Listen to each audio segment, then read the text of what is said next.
Welcome to Kenton's videos. Enjoy the video. In this video, I will explain how to make cabbage sauce. First, you'll need to gather your main ingredients. Start with one medium head of cabbage, which should weigh around 2 pounds. Next, prepare one large onion by chopping it and mince 2 cloves of garlic. Finally, make sure you have 5-ounce can of diced tomatoes on hand.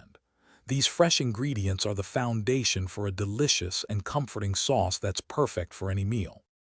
Now let's begin the cooking process.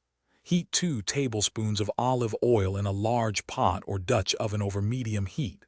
Once the oil is shimmering, add your chopped onion. Sauté the onion for about 5 minutes, stirring occasionally until it becomes translucent and softened. Then, add the minced garlic to the pot and cook for just 1 more minute until fragrant. Be careful not to burn the garlic, as it can turn bitter quickly. With your aromatics ready, it's time to add the star of the show. Stir in the shredded cabbage and the 5-ounce can of diced tomatoes, including their juices, into the pot.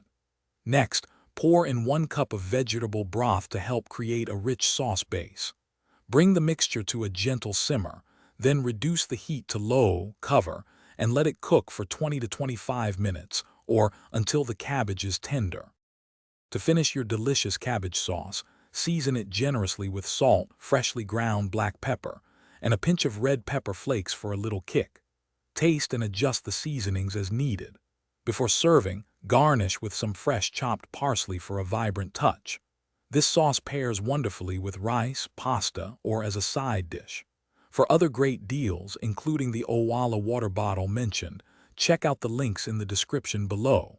Enjoy your homemade cabbage sauce. Thanks for watching. Consider subscribing if we helped you.